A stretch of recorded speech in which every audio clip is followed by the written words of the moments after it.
জাকাত হিসাব করা যখন শুরু করবেন যে ঠিক আছে আমার উপর জাকাত ফরজ হয়ে গেছে, এখন জাকাত বের করবেন কিভাবে? জাকাত যোগ্য সম্পদগুলোকে আপনাকে নির্ধারণ করতে হবে যে কোন কোন সম্পদগুলো জাকাতযোগ্য সম্পদ। তো স্বর্ণ আর রৌপ্য বাই ডিফল্ট বাই বর্ন জাকাতযোগ্য সম্পদ, জন্মগত জাকাতযোগ্য সম্পদ। আর স্বর্ণ রৌপ্যের বাইরে প্রত্যেক ওই জিনিসই জাকাতযোগ্য যেখান থেকে মানুষ টাকা বের করে, আর যেখান থেকে টাকা ইনকাম করে না ওটা জাকাতযোগ্য নয়। তো টাকা ইনকাম করে কি থেকে? ব্যবসা থেকে টাকা ইনকাম করে। টাকা ইনকাম করে কি থেকে? জমিতে যদি ফসল আবাদ করে তাহলে ফসল থেকে টাকা ইনকাম করে। টাকা ইনকাম করে কি থেকে?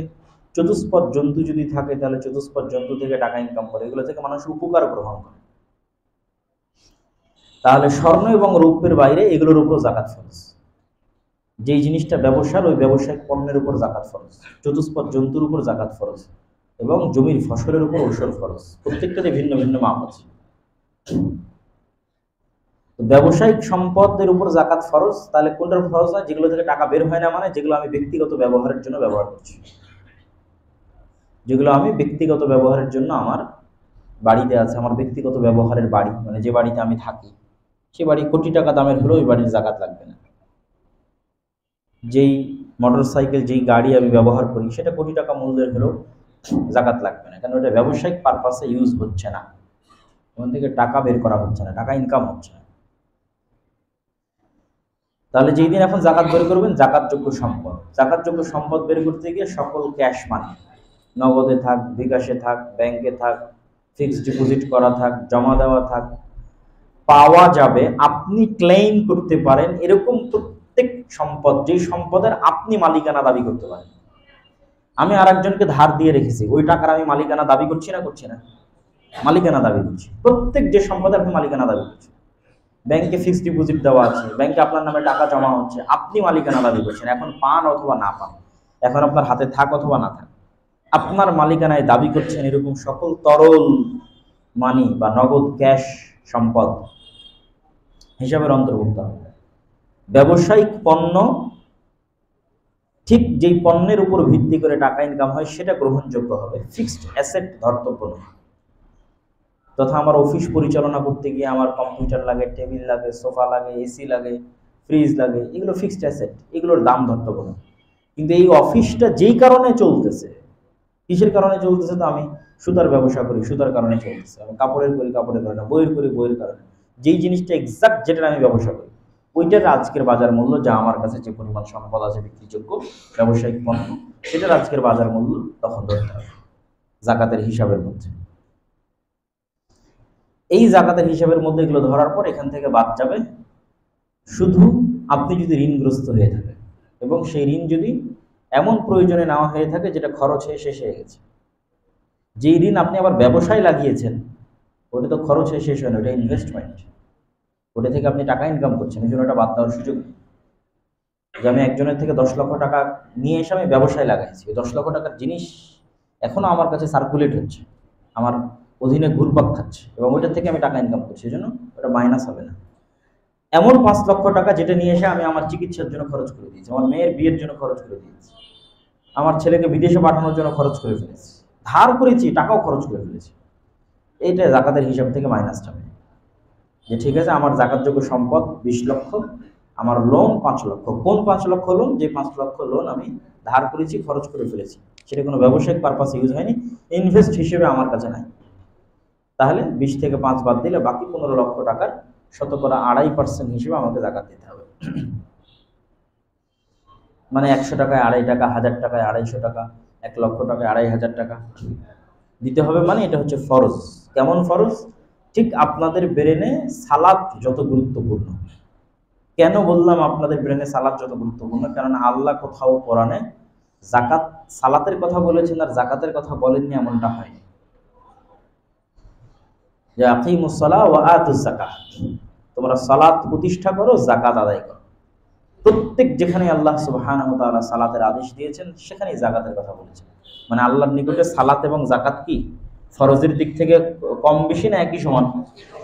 একই সমান। ঈসা আলাইহিস সালাতু ওয়াস সালাম যখন মায়ের কোলে জনসম্মুখে যখন মারিয়াম আলাইহিস সালাতু ওয়াস সালাম তার ছেলেকে নিয়ে এসেছেন, নিয়ে এসে মানুষজন যখন বলতেছে যে কি অপরাধ তুমি করেছো? মা কানা আবুকা ইমরাআ সাউইন, তোমার পিতা তো খারাপ মানুষ ছিল না। ওমা কানাত উম্মুকি বাগিয়া, তোমার মাও খারাপ মানুষ ছিল না, তো তুমি এটা কি করলা? তখন মারিয়াম আলাইহিস সালাতু ওয়াস সালাম বাচ্চার দিকে ইশারা করেছেন, ফাআশারাত ইলাইহি। তখন তারা উত্তরে বলছে, কাইফা নুকাল্লিমু মান কানা ফিল মাহদি সাবিয়্যা, যে ওই বাচ্চার সাথে আমরা কেমনে কথা বলবো? মজাক পাইছো নাকি যে বাচ্চা কেবল মায়ের দুধ পান করে? তখন ঈসা আলাইহিস সালাম কোল থেকে বলছেন, ইন্নী আব্দুল্লাহ আতানিয়াল কিতাব, আমি আল্লাহর বান্দা, আমাকে কিতাব দেওয়া হয়েছে। ওয়া জাআলানি নাবিয়্যা, আমাকে নবী করা হয়েছে। বলতে বলতে তারপরে আছে ওয়া আওসানি বিসসালাতি ওয়াজ যাকাতি মা দুমতু হাইয়া, আর আমার আল্লাহ আমাকে আদেশ দিয়েছেন যে আমি ঈসা যতদিন বেঁচে থাকবো ততদিন সালাত ও যাকাত আদায় করব। তাহলে যখন মায়ের কোলে ছোট দুধের বাচ্চা ঈসা আলাইহিস সালাম বলছে, তখন আল্লাহর এই আদেশও বলেছে যে আল্লাহ আমাকে কিসের আদেশ দিয়েছে? শুধু সালাতের, সালাত এবং কোরআন খুলে আয়াত পড়ে দেখেন, ওয়াসানি বিসসালাতি ওয়াজ যাকাতি মা দুমতু হাইয়া, যতদিন বেঁচে থাকবেন সালাত এবং যাকাত সমান। আপনার কাছে সালাতের ফরজের জন্য আপনার ব্রেনে যে গুরুত্বটা আছে সেটাই যাকাত, এটাকে অবহেলা করার কোনো সুযোগ নাই। এবং যাকাত ইসলামী অর্থনীতির একটা বড় স্তম্ভ। বর্তমান সমাজ ব্যবস্থায় আপনার জমিরও ট্যাক্স নিচ্ছে, আপনার বাড়িরও ট্যাক্স নিচ্ছে। ইসলামের বিধান কত সুচারুরূপে সাজানো দেখেন, যেখান থেকে আপনার ইনকাম নাই সেখানে সে আপনার থেকে যাকাত চায়নি। এবং এই যাকাতের মাধ্যমে সমাজে অর্থনৈতিক ভারসাম্য রক্ষা হবে। ধনী এবং গরিবের মধ্যে যে বিশাল গ্যাপ আছে, এই বিশাল গ্যাপ যেটা পুঁজিবাদী অর্থনীতি তৈরি করেছে। পুঁজিবাদী সুদী অর্থনীতির মূল ভিত্তি হচ্ছে আনলিমিটেড ব্যক্তি মালিকানাধীন, আনলিমিটেড ব্যক্তি স্বাধীনতা। যে আনলিমিটেড ব্যক্তি স্বাধীনতাকে কেউ কোশ্চেন করতে পারবে না, প্রশ্ন করতে পারবে না। এই আনলিমিটেড ব্যক্তি স্বাধীনতা হচ্ছে সেকুলারিজম, লিবারালিজম, সুদী পুঁজিবাদী অর্থনীতি, যেইটার কারণে যার কাছে যত টাকা থাকবে সে আরো টাকার মালিক হবে, আর যার কাছে টাকা যত কম থাকে আরো গরিব হবে। ফলত সমাজে দেখা যাবে যে বাংলাদেশের মোট সম্পদ যদি 10,000 কোটি টাকা হয়, তাহলে 8,000 কোটি টাকা 100 জনের কাছে, আর 2,000 কোটি টাকা 15 কোটি মানুষের কাছে। এই যে বিশাল একটা গ্যাপ তৈরি হয়ে গেছে, যে মোট বাংলাদেশের সম্পদ 10,000 কোটি, কিন্তু 10,000 কোটির 8,000 কোটি মালিক 100 জন, আর বাকি 2,000 কোটির মালিক আমার আপনার মতো ফকির মিসকিন যারা দিন আনে দিন। এই গ্যাপটা তৈরি হয় পুঁজিবাদী সুদী অর্থনীতিতে। এই পুঁজিবাদী সুদী অর্থনীতির বিরুদ্ধেই মূলত সমাজতন্ত্র যারা, তাদের আন্দোলন। কমিউনিস্ট পার্টি যাদেরকে আমরা বলি, বামপন্থী যাদেরকে বলি, রাশিয়া বা চায়নার যে তন্ত্র, সমাজতন্ত্র, কার্ল মার্কসের যে তত্ত্ব, সেটা হচ্ছে সবার কাছে টাকা সমান। আমি 5,000 কোটি টাকা ইনকাম করে নিয়ে আসলাম, আর একজন 100 টাকা ইনকাম করলো, ভাগ হবে সমানভাবে। তো এটাও অযৌক্তিক এই জন্য পৃথিবীতে চলেনি, তাদের এই তত্ত্ব পৃথিবীতে টিকে নেই, বাদ হয়ে গেছে। তাহলে যৌক্তিক কোনটা? যৌক্তিক হচ্ছে ইসলামের অর্থনীতি, যেটা ইনসাফ, ন্যায় পরায়ণতার সাথে যে অর্থনীতি, যে মানুষের ব্যক্তি মালিকানার স্বীকৃতি ইসলাম দেয়। যে 5,000 কোটি টাকা হালাল ভাবে ইনকাম করেছে ওটার মালিক সেই, আর যে 100 টাকা ইনকাম করেছে এটার মালিক সেই।